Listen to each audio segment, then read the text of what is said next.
Hey, it's vocal coach Jaime Vendera, and I'm back for another Singer Spotlight, and this is a very, very special one because not all of our Singer Spotlights are about singers who have worked with me. I want to bring on technical specialists from different companies, and one of my favorite companies is our first choice is TC Helicon. So today I'm speaking with Craig Fraser of TC Helicon. Craig, how you doing?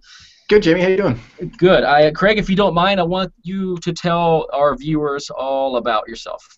Sure. Kind of a long-term techno nerd and guy who's liked music at the same time. So started playing music in the, I guess, early 90s. Started out by writing poetry and realizing that I could kind of write some lyrics and then learn some cowboy chords on the guitar, which is pretty much still where my skill level lies. And then started putting bands together and singing and thrashing my voice, trying to sound like Eddie Vedder in the 90s, and playing talent shows and that kind of stuff in high school, and eventually spun that into making a couple records and signing a little indie deal and doing some touring and stuff for several years.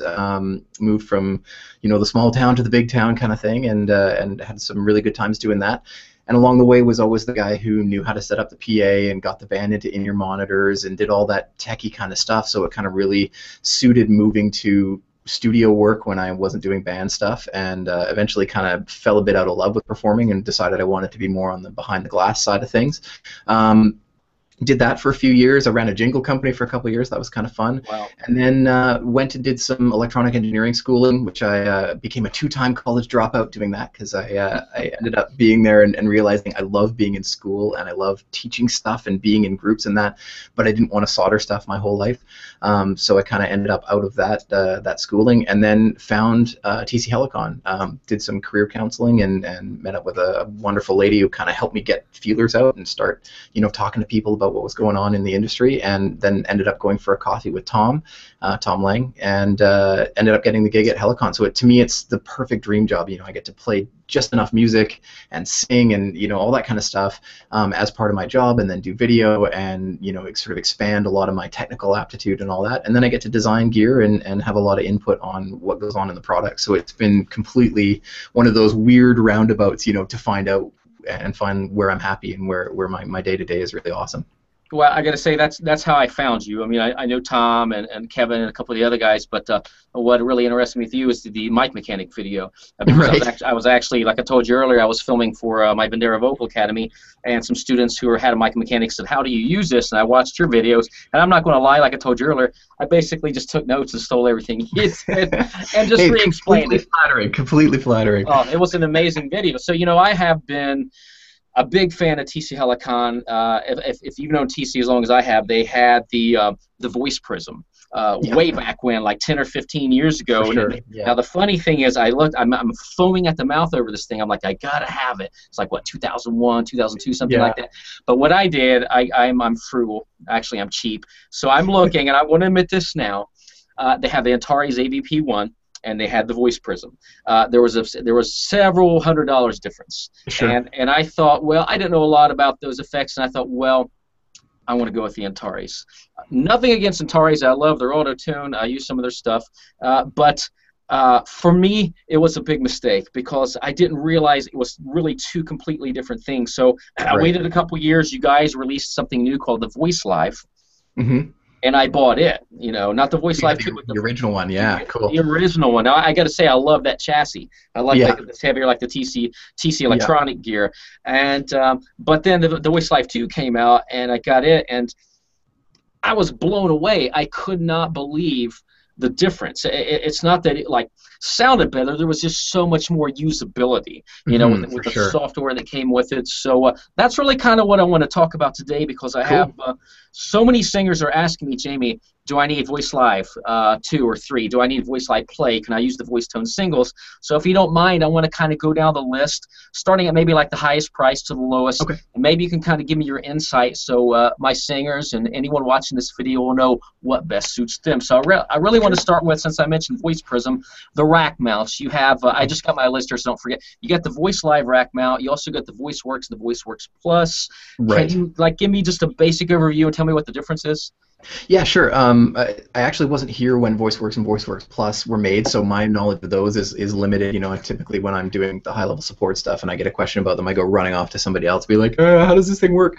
Um, they had, from what I understand, they were much more. Chord and scale based than something like a Voice Live 2, which introduced the idea of natural play being I plug in my guitar, I plug in my keyboard, and I just do my thing, and it figures out the key and the scale for the harmonies and all that kind of stuff. So Voice works more manual, I guess I would consider it.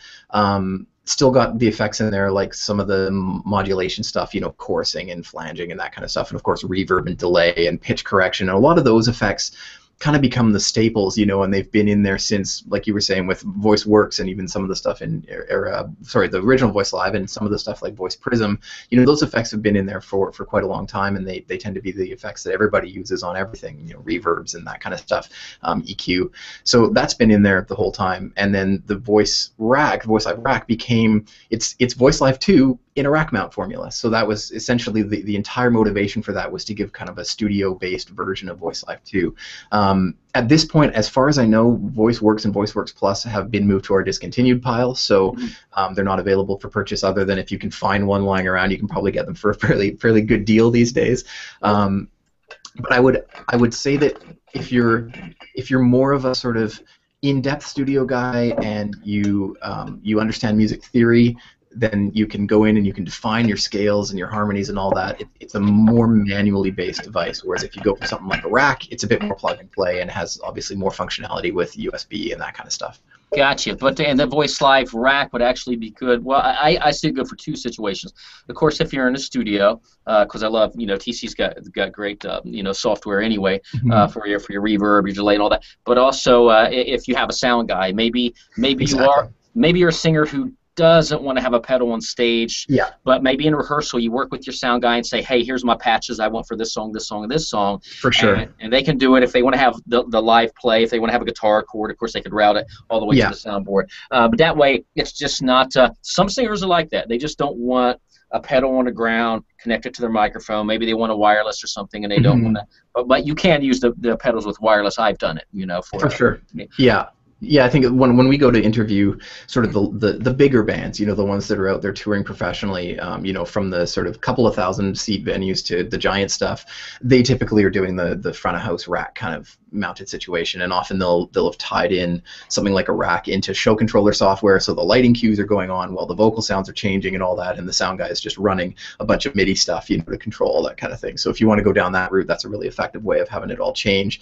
I think those shows more are defined by it's a show, and the timing is specific, and there's not a lot of we're going to go off on a tangent for 3 minutes. It's like this is when the cue is going to happen, and therefore the vocal is going to change at that point, so it becomes much more of a presentation at that point. Yeah, and that would be kind of tough if you have on the floor. So so we move on to what I have. I have the Voice Live 2, and of course they just came out with the Voice Live 3. So I got to know, I don't even know this question correct. Are they phasing out the 2, or is it going to stay around? And really, what's the difference? What's going on with that? As far as I know, the 2 is going to stay around. Fundamentally, the algorithms and stuff in the 2 and the 3 are the same, so you're getting the same qualities of harmonies and all that kind of stuff. We've added some depth of tweaking things and some more parameters and controls in the Voice Live 3, but really the sort of fundamental what it can do for your vocals is the same, give or take that we've got things like you've got essentially the voice tone synth is now built into the Voice Live 3, so you can do some of those more vocoder type effects. There's a talk box for the guitar, and of course the guitar side of things has been completely fleshed out, so you've now essentially got a multi-affected guitar unit in there, and also a pretty robust looper as well in the Voice Live 3. So it's kind of taken what Voice Live 2 did and then expanded in a lot of the other sort of areas that we've been kind of experimenting, in the last couple of years. Well, that's cool. Actually we used my guitarist Scott Stith and I did a tour. We were in Bahrain and Australia, and when we were in Australia touring the country, we had some reps from TC, and we used I think he used the Nova from TC Electronics, but we also plugged into my Voice Live 2 because it does have nice basic effects, which is perfect, like if you play acoustic guitar or something. Yeah, exactly. Yeah. So it was really, really good. I mean, so I'm happy with my Voice Live 2. Excellent. And I'm sure I'll be available, and I think we'll see a price drop. Probably will be the case. Is that they'll be a few $100 cheaper than a Voice Live 3. So if you're the kind of person who's like, I don't care about looping, I don't care about all that guitar stuff. you know, like you said, you just play acoustic guitar, you want a nice reverb or something on that, you can go pick one up for a pretty decent price, which would be cool. Yeah, and there's enough really with the guitar and the looping because you know, with the software update, Yeah, you know, I have a looper on there now. I mean, for I'm sure. sure it's not as like the Voice Live Touch, but it's still, you know, definitely available, and I can use it when I need it. Hmm. So love that. So speaking of looping, Voice Live Touch, I got to Yeah, see the Touch, not the Touch 2, in right. Australia, and one of the guys demoed it. I thought it was amazing. I think Yeah, it's it's a really really, cool. really cool piece of kit for sure. So who does the touch fit? What is the I under kind of Voice Live touch or the Voice Live 2 and 3? I should have said it's the overall quintessential musician who needs everything: harmonies, all the effects. They Yeah. want the pedal on stage. But what would be the difference between the rocker who's running around and the touch? Who would want the touch? We found that I think the original design for the Touch was actually supposed to be, you know, the sort of dead simple push and play. Here's a big button for reverb, and when I want reverb, I push the button, you know, that kind of thing. And then, of course, we added the looper to it. The looper became quite sophisticated, and then it became appealing to a lot of people who were doing EDM type stuff, or the real like voice looper type guys who were out there doing all that kind of thing, and creating crazy performances just with vocal sounds. So I think that kind of morphed into a product that hit a different market segment than we expected it to. And of course, it's still, you know, there's lots of guys who go in and, you know, sit there and play their gig at the pub with a Voice Live Touch, but there's also people like Kimbra out there doing some really sort of stretching on the thing and making some really interesting sounds out of it. So it took a sidestep from what the original design was, and we were kind of really pumped to see it go in a different direction and appeal to a different group of people. So that's why you created the Voice Live Touch 2. Yeah, yeah. Essentially, I mean, we looked at what people complained about Voice Live Touch 1, and said, okay, you know, it didn't have a screen, so it was harder to edit on. You know, you've got this little LED kind of thing, and you're trying to figure out, you know, settings and that kind of stuff. So we had at that point created the Voice Live Play, and had kind of come up with the UI and the interface and all that for how to kind of sort of give a simple approach, you know, to nice pictures for things and easy to navigate menus and stuff. And thought, hey, if we threw that into the Touch, and then made the looper a little bit more robust and that kind of stuff, we could kind of address some of these things that people didn't like about the original Touch 1, and hopefully keep kind of the guts of it and the core idea behind it. Cool. Well, and here's where I get a lot of questions from my singers. Sure. And I get this a lot. Do I need the Voice Live 2 or 3? The Voice Live Play, because I don't hear a lot about the Touch, because a lot of mine are rock and pop singers, or do I need like the singles or the two-tone switches? So what is the difference? Like, you have the Voice Live 2, 3, you got the Touch. We won't worry about the Touch for now, but now you have this whole series called Voice Live Play. You got like 3 or 4 different versions. Yeah. How did that come about? What is the difference? Is it just to like save on your budget? Is it a stripped down version of Voice Live 2 and 3? Yeah, what I always tell people is that what we typically tend to do when we look at the product line is we don't reduce quality in terms of the sonic quality of the stuff. So the harmonies that come out of a Voice Live Play are generated by the same algorithm that generated out of Voice Live 2 and Voice Live 3. So you're kind of getting the flagship sound. What we're doing is we're giving you less depth of control. So for some people that's a huge boon, because it's just not got this cliff to fall off in terms of settings and numbers and all that kind of stuff. And we also give you typically fewer ways to interface with the things. So if you look at a Voice Live Play, it's much more preset based, meaning that you're going to set up the sound for this particular patch or preset, and that contains the reverb and the delay and the hard tune and the harmonies and all that kind of stuff. And then you're going to use one of the buttons on the product to switch between presets, and it doesn't give you access to a delay button like a Voice Live 3 or Voice Live 2 would, you know, or Touch, where it's got these direct interfaces to what's going on. So I think it really depends on what the person's looking for. I mean, obviously the difference between the Touch, you know, that Touch series, that's a real, like, if you're a tactile person and you want to push buttons with your hands, those are the ones to go with. If you're comfortable pushing things with your feet, then it's a matter of determining things like, do you play an instrument? And if you do, then there's specific versions that will allow, you know, MIDI input or a guitar input. If you're not an instrumental player, then a Voice Live Play, it's great. You can set it up, set the keys and scales in advance. You can get it to listen to the room with some little mics on it, try and figure out key and scale from that kind of stuff. And then if you're down to, I just literally need megaphone, you know, then you can go out and buy a single, and that is the effect that you get. I remember seeing, I think it was Phoenix on Saturday Night Live, like maybe 2 months ago, something like that, and they had a Voice Tone D1, and that's the doubler pedal, because he has crazy doubling on his voice all the time. He's got kind of like, to me, that's what Offspring, used to do, where you could just tell that guy had doubling on his voice every time. That's his go-to sound, and so he didn't need to mess with it much in between songs. It was just either on or off, and I think if you're that kind of person, you can define yourself by that specific effect. Good. Well, yeah, my guitarist actually uses the Voice Live Play, and I've had programming for him, and I did like it. Now, I use the two because I can. I can pull off, I can add a megaphone, I can add a delay, I can set it up. If I wanted a verse, different sound on the verse and chorus, I could step through it and set it up like that.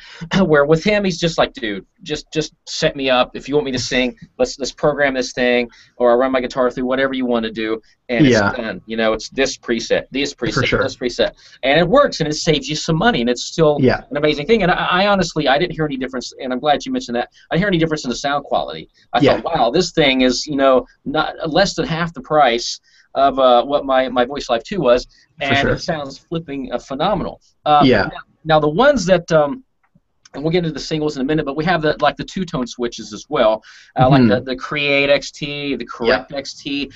So is that just a littler version of the Play, or are you trying to get more specific, or is it best for the studio? I'd say that the Play kind of evolved out of those two-tone switches, so we focus less on that particular platform right now, although we do talk about bringing it back in some new format or something. But something like the Harmony GXT was really sort of the Voice Live Play when we didn't have all those other effects and presets and a screen and all that. You're looking, one of them's maybe this big and the other one's that big, and it adds a little bit of space to it, but a ton of functionality.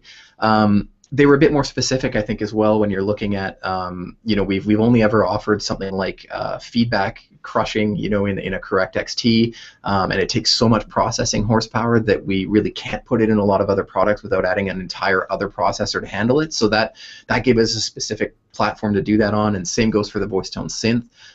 When it first came out, that doing all that vocoding stuff is quite processor intensive, so it kind of had to be in a platform that was like dedicated directly to that. We were able to squeeze it into Voice Live 3, which was really cool. But in that sort of product segment, I think you've got the Create XT, which is a bit of an everything, but we, in the long run, I think weren't super happy with the interface on it. It's fairly tricky to kind of get in there and tweak everything. We had the Harmony M that does, like, it's for MIDI, and it was very defined, like, you're the MIDI guy. And that's why I think Harmony GXT really sold well over a long period of time, because it was I got reverb, it'll do an auto mix with my guitar, I've got harmonies when I push the button, and that's the end of the thing. And it was a very simple kind of setup for it. Of course, I should probably mention tone. You've used it in Voice Live 2, and it's prominent in so many of our products now. It's this auto EQ, compression, de-essing, gating. It's essentially what you would tweak on your vocal channel strip to make your voice really cut through the mix, and that was included on Harmony GXT as well.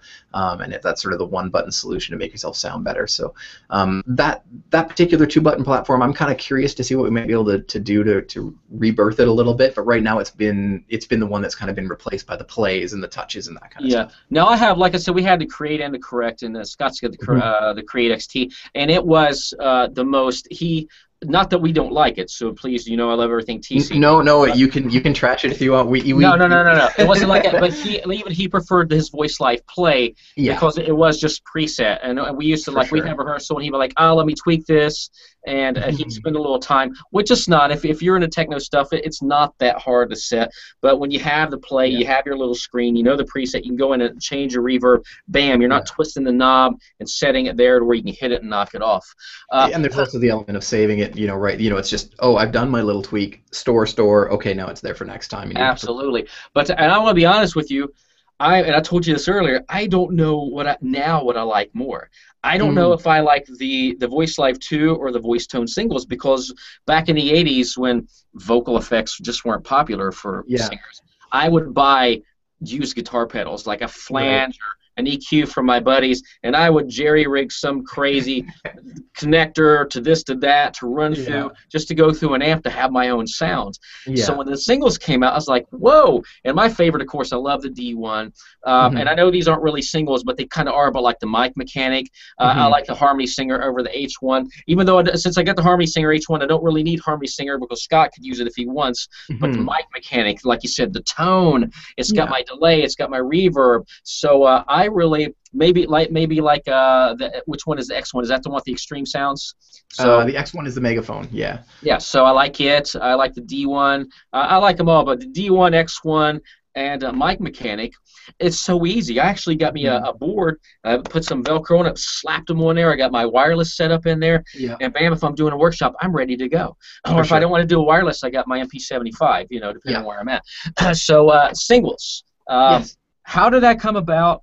How did it morph into Mic Mechanic and Harmony Singer? And, I think this is probably the biggest thing for my singers, because they're either going to get the Voice Live 2, which is the high end, the Play, which is kind of middle amount, or the singles, which is a little cheaper, and they can build and pick and choose. But really quick, just kind of want to know about each one of them, if you don't mind.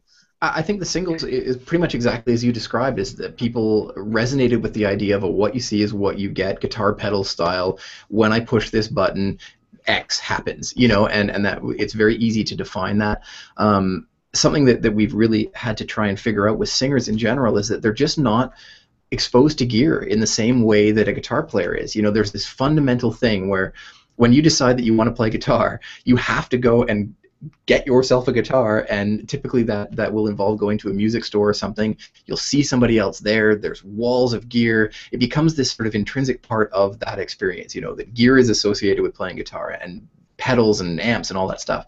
When you want to sing, you open your mouth and sing, and that's it, right? And you're done. And so there's never this connection between the possibilities of gear and singers, and we're really trying to figure out how to kind of bridge that divide. And the singles kind of came out as, this is the most simple way to show somebody, when you push this button, this is what the sound is.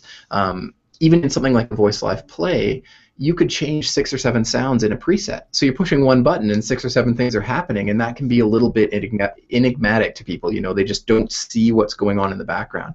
So the singles were really just what you see is what you get. And then, now I want to add something else, just chain it together, and there you go. To speak to Mic Mechanic, I'll take some credit for pitching the idea of Mic Mechanic when I came back from my first NAMM that I'd gone down to after becoming an employee here. I talked to so many people who were pointing at the singles and saying, I want the tone one, and I want the reverb one, and I want the pitch correction one, and it kind of aggregated these ideas over 3 days of being asked, 500 times about them, and thought, reverb and pitch correction and some delay and tone will be a winner in a package like that. And came back and pitched it, and we sort of looked at it and said, on that platform we've got enough processing power and stuff, we can chuck these things in there. And Mic Mechanic's been hugely successful in terms of the numbers of units that we sell. I think it speaks to the beginning vocalist. It is the everything you need to at least just not sound terrible through the house PA with a mic you don't know and all that kind of stuff. It gives you a bit of a safety net. And I think, like you were saying with your guitarist in your band, it becomes the pedal that the other guy has. So the lead singer could have the Voice Live 2, they're getting all into the depth and everything, and then you go buy 3 of these things for everyone else in the band, and that gives them the better sound, and it kind of fits in with what you're doing. So that was sort of the concept between them. And it actually fits into your budget, and that's what I love. And I applaud TC for not taking the position, well, we don't want to create that because it's going to knock out the C1, the H1, or whatever, because I think it's perfect because it still doesn't negate the other things. I mean, you can use whatever, but like I said, I have the Mic Mechanic. Even though I have more effects, I still use the Harmony Singer over the H1, and definitely the D1 and the X1, and I'm good to go. You can mix and match. If you don't have a lot of money, you can buy a Mic Mechanic. You can add something later on. For sure, So it's just, I love them. I think it's a really solid way for somebody to get introduced to it, and it gets them thinking about the idea of, my vocals are not just the way my vocal cords at my mouth resonate. It's actually the processing down the chain, and that anybody that they've heard or idolized or anything over the years have used vocal effects. They just haven't been sort of shown it that way. It's not like guitar pedals where you have Guitar Hero guy going, I use this pedal. The industry isn't kind of like that. We'd love it to be like that, but Bono doesn't come running forward and saying, I use this reverb on With or Without You, and I use this one on Still Haven't Found What I'm Looking For. It's not the way they talk about it. No, and it's a shame because I know I did some presets with I don't know if it was you or somebody helped me many years ago. No, my names are slipping my mind. Maybe somebody used to work for Tom. Yeah, I think it might have been Tom. Yeah. That helped me to develop a couple patches for when I was down in Australia, so we could do like a song by Seal, John Mayer, and we slapped them up on the Voice Council site so that Cool. people could use them. But yeah, and the pedals, you're right. I wanted to lead in a direction because singers don't think, they just open their mouths and sing. They don't need anything else. But you do need your own microphone. You do need your own effects. Start thinking of the whole instrument as a whole. And I do like also, this really applies to everything, but you have the microphones, the MP70, the 75. I like the 75 because it's got the switch. Right. And I like it with my Voice Life too. I prefer wireless because that's who I am, and I wish you'd make one with the switch with the wireless. But I love it with our number one asked question about that switch. I guarantee Come on, put it in a wireless. Or like, I know it would be, but people don't realize how much time and engineering goes into this, because I'd love to see a Voice Life 4 with a wireless unit built in, but I mean that's a lot of processing power. But I've used them with the singles, and the one thing I noticed as a tip for everyone, it only affects the first one in the chain. So if you got a mic mechanic, a D1, and an X1, and you hit the switch, it's only going to turn off things on the mic mechanic. Correct? Not entirely true. Okay, explain that to me. What am I doing wrong? There is a way that you can pass through the mic control signal from one to the next. I've got a video up online about it. It's a Craig's Corner video, I think, or it might be on the support fax, which would be support.tc-helicon.com. You can just type in chaining mic control, I think it is, and you'll probably find it, or I can give you a link maybe you can post up. Yeah, please do. There's a way that you can basically tell each single to listen for mic control signals, and then you can also use the little button on the side. Hold on, where am I looking here? Oh, hey, look, I got a Harmony Singer. There's a little mic control button on the side, and so what you can do is when you put them into pass-through mode, they will continue to send the mic control signal through them and out to the next one, but you can still disable the mic control on that particular unit. So you could say you have mic control set up and you want your D1 and your X1 to both turn on with the signal, but you wanted, for some reason, to have your reverb pedal first. And you don't want the reverb to turn on and off, but you want those following two to turn off. You can set the reverb into pass-through mode and then turn the mic control off on the reverb one, and it won't respond to the signal, but it will still pass it along to the other one. So, and you do explain all this in the video. Yeah, definitely. Yeah, I do. Yeah, I show it in a video, and it's a little bit of a sort of, I think it's like you hold the button and you power it up, that kind of little thing to sort of set it mode.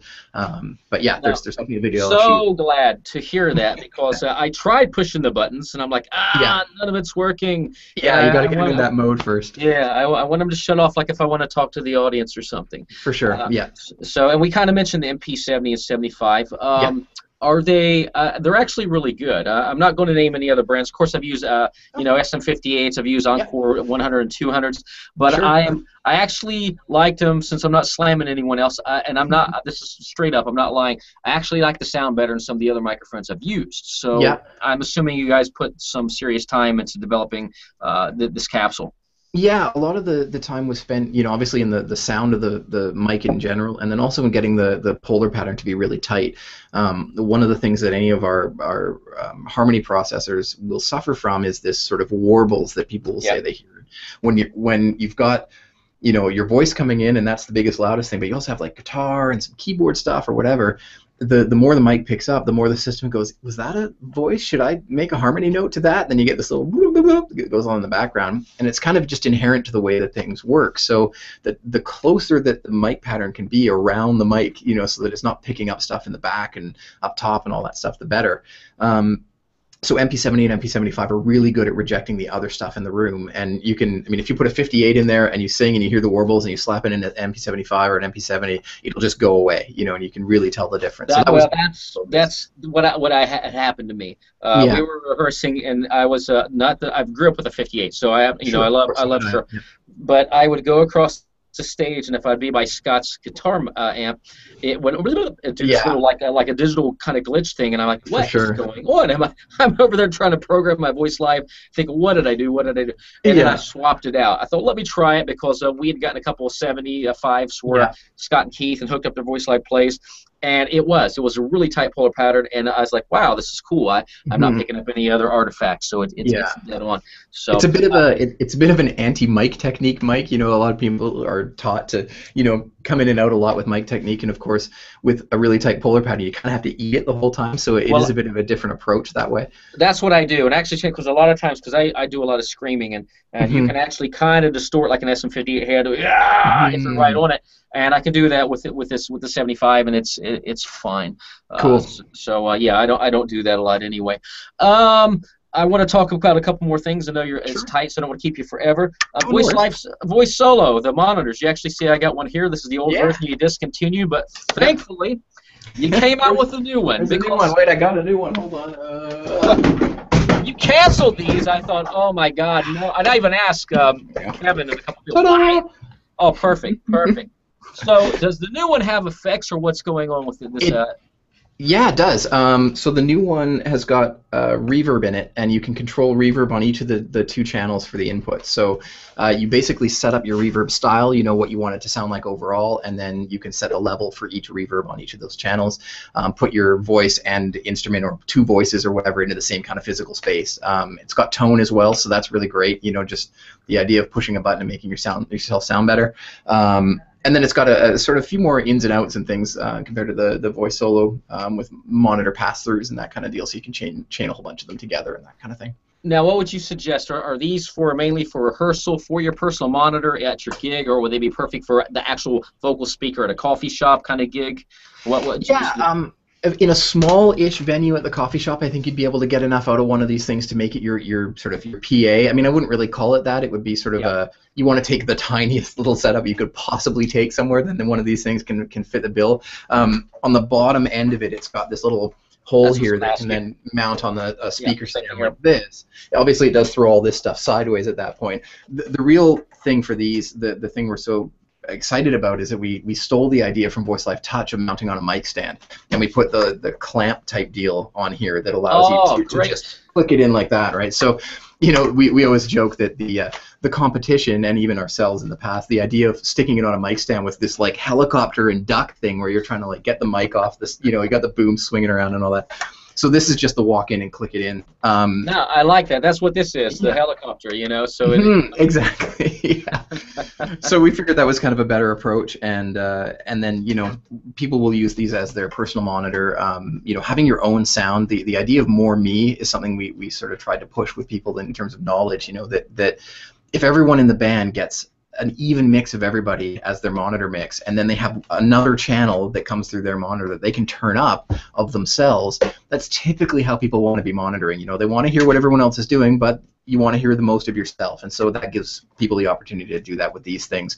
And you can do it when you only have one monitor mix, which is quite nice, because often you go to a show, and if you're lucky, you got your own, and you can say to the guy, hey, can I have more, you know, guitar in my monitor?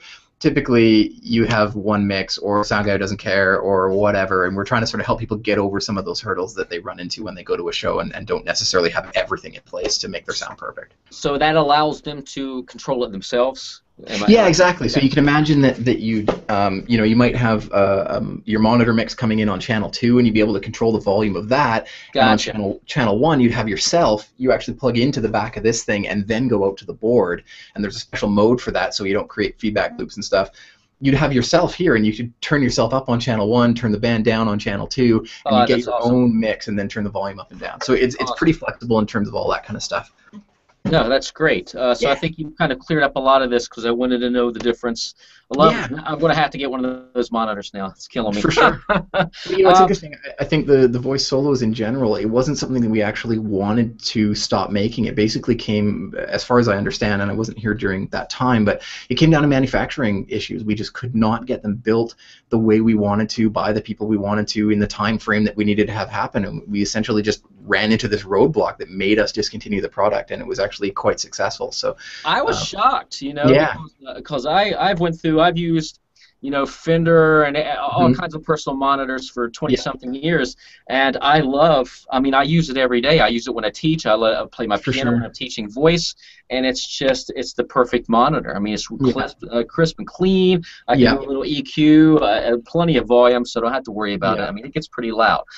So I do have a couple more questions. I want to talk about apps. I want to talk about the book. So the apps. You know, Sing Sports. You got the Voice Live Jam. I like with the Voice Live Jam that these apps are really cool because they're getting kids just having fun singing. For sure. And now you're adding a couple of the pedals. Like I think you got the pitch correct pedal C1, you got the R1. Yeah. And the one I'm digging it. Yeah. Yeah, but you just put one out not too long ago, and I got it too. I'm an app freak. I got to buy everything. Well, that's why I put out my own glass shattering app. That's why I put out two next to you. I had to have it, but I love it. It's fun to play with. But I do want TC to turn all these voice tone singles into more in-app purchases. Gotcha. Yeah. Is that what's on the horizon? I mean, can you tell me about these two apps and if anything is new coming up? I can tell you as much as that we're certainly looking into and developing on those platforms. The idea of a singing app is really cool, and what we look at is how do we want to develop an app? Is it mostly a looping thing? Is it a sharing thing? What kind of effects can we put in based on the processing available in these platforms? So sometimes we run up against, just literally the hard wall of that, an iPad X can only do so much processing or whatever. And there's always a little bit of latency, so how do we deal with that kind of thing? But it's certainly in a category that we're actively looking into, because we think that I think there's space for professional use of those kinds of things, and musical development and all that kind of stuff. And then there's an element of just, hey, what could we make for fun that costs $2 that like shatters a glass or whatever, that kind of thing. I think it's a really neat space because you can kind of cover all sorts of different bases. Well, I think iPad. I'm telling you, the technology is going so quick. I'm blown away. And even it's so funny because when my app came out, it's really a vocal coaching app overall, scales and everything. Right. It's kind of hard. I mean, we couldn't like an iPhone 3 just wouldn't handle it. The processing was so much. But as they're up, like the iPad Air and everything, I think it would get to a point that, just imagine if you had an iPad and you had all your voice tone pedals on there, with this voice, and you could take it, plug it in, and use that as your effects setup for a live gig. For sure, yeah. And we're looking at, do we provide ways for somebody to plug a microphone in, or do we provide that microphone, and those questions are certainly ones that we're asking ourselves around the office and trying to sort out, what the best direction is for us to go in. Cool. So last thing is this amazing new book that you put out, The Ultimate Guide to Singing, which I didn't even know about it until Greg had called me and said, dude, we're doing this book. Do you want to be a part of it? I got 6 questions left. I need 3 of them answered for the book. By the way, I should have told you this about a year ago. I need responses next week. So I said, send them over. I'll pick the top 3, and I completed all 6 that day. Oh, awesome. I sent them back, and he was like, "Oh, thank you." So I did get 6 in there, but cool. They brought everybody together. I mean, all these amazing people to cover vocal health, vocal exercises, engineering, everything. I know we talked about it earlier, and you're the hallway guy, but I still want to know about it. How is that book doing? Are they working on a second one? Are you going to be more involved? What was your involvement in this one and all that good stuff? Sure. My involvement was kind of similar to yours, where I was sort of interviewed by Greg, and I was quoted as kind of random TC employee, so I gave him a lot of guff about that. I said, Tom got his own quotes, and I only got random TC hallway guy. So he just said I was random glass shatterer, so it didn't really matter. Whom breaks glasses. So we've been really, I think, surprised would probably be the wrong word. We were really hoping for it to do well, but we've been really, really impressed with the uptake of it. It shot straight to the top of some of Amazon's bestseller lists and all that kind of stuff, and it has been really, really successful for us. I think the holistic approach, like you said, right from what a mic cable is and what it plugs into, to how your vocal cords work and the physiology of stuff, and all that kind of thing to be covered in one place is really cool. And I think we're now at this neat point where we can offer that electronic version of it and the hard copy, put your post-it notes and highlight it kind of version as well. So it can be the kind of thing that can truck around with you in a backpack or in your road case, or you can just keep it on your iPad and kind of reference it whenever you need some sort of input on something. So I think it was really neat, and then bringing together so many different singers who have had such a vast amount of experience in different ways, to sort of get a bunch of different input that way was really, really cool. Well, I was glad. I had a friend, Tony Harnell, is actually a little bit involved with TC Helicon. So I didn't realize it until I saw the list. I was like, Tony's like my brother. So I was really honored to be in a book with him. And Cool. what I liked about Ultimate Singing is I'm an author, so I've written at least a dozen books on singing. But you guys kind of took what I write in 12 books and condensed it into one. So you were covering everything, because I know that Greg had this vision and his partner on making sure that everything was kind of covered to a point, so that a new singer wasn't like, I'm just focusing on technique. Here's how you set up your effects. Here's how you do this. And they weren't focused on TC Helicon, which is what I liked. It wasn't about Voice Live or anything. It was just about helping singers. Yeah, I mean, I think obviously, we developed the book, so it is branded by us. But the goal of it, I think, was more to, like we were talking about earlier, that trying to introduce people to even the idea of gear. I mean, in the end, sure, somebody's going to pick our stuff, or they're going to pick, I'm going to say Digitech, whatever. Yeah. Roland, I mean, there are competitors out there who make other gear. We're cool with that, that they're going to go out and they're going to choose what works for them. But knowing that it exists in the first place, I mean, you have to get over that hump first, and then you can go out and explore stuff. And of course, we'd hope they choose our stuff. But if they don't, and they go out and choose something else, and it ends up making their performance better, we still feel like that we provided a really valuable piece of information for them to lead them in the direction they went in. Well, absolutely, and I love that attitude. I'm the same way with coaches. I just had a friend of mine who wanted to, well, not a friend, but an acquaintance. She wanted to fly here from the West Coast, but flying out and this and that. I said, hey, why don't you go to Thomas Appel? He's a friend of mine. I've had lessons with him. The guy's an amazing vocal coach, and she is ecstatic. And that's how it should be. I mean, I support TC. Like I said, I've used Antares. I love IK Multimedia. But as far as I use that stuff too. I mean, that's it's to me. To be honest, if I'm in the studio, I will use Antares for auto-tune because it's a plug-in and it's right there in front of me. That's just the way it is. I wouldn't be ashamed of it or anything. It's just that's the reality. And the updates now, I mean, to me, it's almost like Melodyne to the point now. The newest version is just simply amazing. So but for live, it's if I'm using a plugged-in mic, it's an MP75. It's always a TC pedal. It's a Voice Live 2. Scott's got his player. He's got a Create XT, or I've got the Mic Mechanic and D1 and X1. So I mean, I just love it. Now, so singers, if you're watching this and you're looking at a budget, I mean, go to TC-Helicon, that's HELICON.com.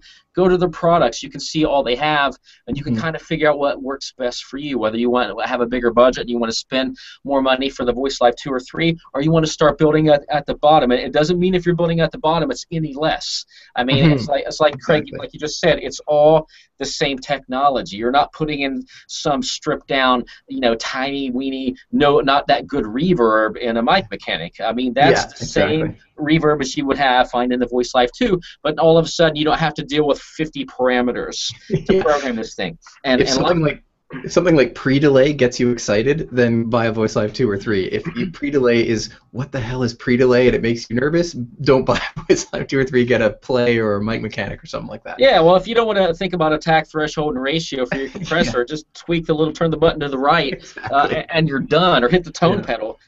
More. That's what you need, a more or less pedal. Well, Craig, it's been great.